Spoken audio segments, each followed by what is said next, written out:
সংবিধানকে উদ্দেশ্য করেই তো বলা হয় যে সংবিধানের সংশোধন বা সংস্কারটা কিভাবে হবে। পুরো সংবিধান বাতিলের পক্ষে কেউ কেউ কথা বলছেন, কেউ কেউ বলছেন পুরোপুরি ৭২ সংবিধান বাতিলের দরকার নেই, কিছু কিছু সংস্কার বা পরিবর্তন পরিমার্জন করলেই হয়ে যাবে। মানে পুরো বিষয়টা নিয়ে অনেক বেশি আলোচিত হচ্ছে, কিন্তু এখনো বোধহয় ধোঁয়াশা কাটছে না। জি জি, আলোচনাটা হওয়াটা দরকার। গত 15 বছর তো কোনো ধরনের আলাপ আলোচনা হয়নি এসব ব্যাপারে। So obviously it's welcome change. But এই আপনার প্রশ্নটা উত্তর দেওয়ার আগে আমি জাস্ট একটা জিনিস একটু ক্ল্যারিফাই করব। আমার সহবক্তাও যেটা বলেছিলেন যে সুপ্রিম কোর্টের বিচারকদের নিয়োগ কে করবে, এ ব্যাপারে যে খসড়া অধ্যাদেশটা নিয়ে এখন কথাবার্তা হচ্ছে, এখানে কিন্তু একটা আলাদা ইন্ডিপেন্ডেন্ট স্বাধীন কমিশনের কথা বলা হয়েছে এবং কমিশনে কারা কারা থাকবে সেটাও বলে দেওয়া হয়েছে যে এনারা নিয়োগ করবেন। আপাতত কিন্তু আমাদের সংবিধানে নিয়োগ করে রাষ্ট্রপতি, এবং রাষ্ট্রপতি নিয়োগের ব্যাপারে, সুপ্রিম কোর্টের বিচারকদের নিয়োগের ব্যাপারে বাধ্য মানতে প্রধানমন্ত্রীর পরামর্শ, যেটা সংবিধানে দেয়া আছে। সো এটা তো অবভিয়াসলি বদলাতে হবে, এই ব্যাপার নিয়ে দ্বিমত পোষণ করার কোনো অবকাশ নেই, এবং একটা স্বাধীন কমিশন দরকার। আইনে এই স্বাধীন কমিশনের কথা অলরেডি বলা আছে খসড়া আইনটাতে, যেটা নিয়োগের ব্যাপারে আলাপ আলোচনা হচ্ছে। কিন্তু সংবিধানে এই কমিশনটা থাকা উচিত কি না সে ব্যাপারে আমার মনে হয় আলাপ আলোচনা করা যাইতেই পারে আমরা যখন সংবিধান সংস্কার নিয়ে কথা বলবো। সো এটা আমি জাস্ট অ্যাড করতে চাচ্ছিলাম আমার সহবক্তার ওই বক্তব্যের ভিত্তিতে। এবার যদি আমি আপনার প্রশ্নে চলে যাই, প্রথমত আমার ব্যক্তিগত মতামত, ৭২-এর সংবিধান যেটা ছিল আর আজকে যে সংবিধানটা আছে একই সংবিধান না।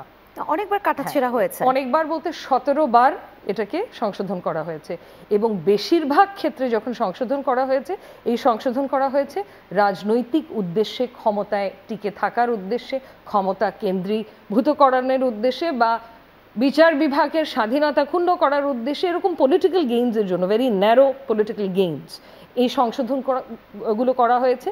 সো তার জন্য সংবিধান এখন এই পর্যায়ে এসে দাঁড়িয়েছে। এরপরে আমি বলবো যে সংবিধান পুনর্লেখন করলেই অনেকে বলছে, সবাই না, যে একটা ধারণা সৃষ্টি করা হচ্ছে যে সব সমস্যার সমাধান হয়ে যাবে, তা হবে না। কারণ সংবিধানে অনেক ভালো কথাও বলা ছিল যেগুলো মানা হয়নি। সো আমাদের মূল মানে প্রায়োরিটাইজ করতে হবে কিভাবে সংবিধানকে অ্যামেন্ড করা যায় যাতে করে স্বৈরাশাসন আবার প্রতিষ্ঠিত হতে না পারে। সো এরকম কিছু টার্গেটেড অ্যামেন্ডমেন্টসের দিকে I think that's what we should be looking at, মানে রাদার দেন পুনর্লেখন, এটা সংশোধনের দিকে যাওয়া উচিত।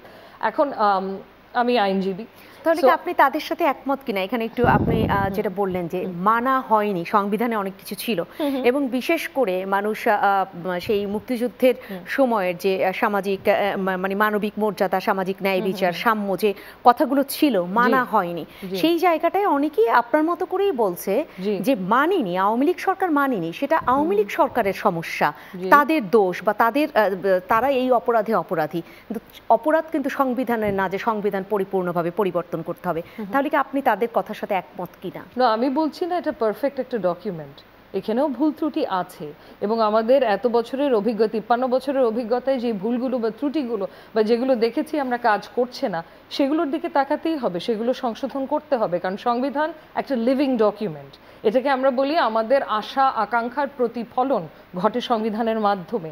সো আশা আকাঙ্ক্ষা যেটা ৫৩ বছর আগে ছিল সেটা এখন নাও থাকতে পারে।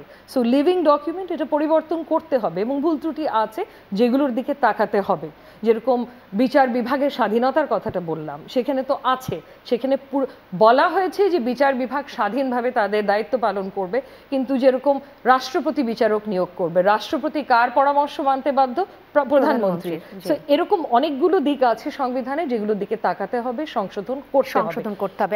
এখন উপায়, আমার নেক্সট পয়েন্টটা হচ্ছে এ ব্যাপারেও কিন্তু জাতীয় ঐক্যমত দরকার, পলিটিক্যাল ঐক্যমত দরকার। আমি কি ভাবি, আপনি কি ভাবেন, বা আমার সহবক্তা কি ভাবেন, এটা ইররেলেভেন্ট হয়ে যায় ইভেন্চুয়ালি যদি ঐক্যমত আমরা স্থাপন না করতে পারি।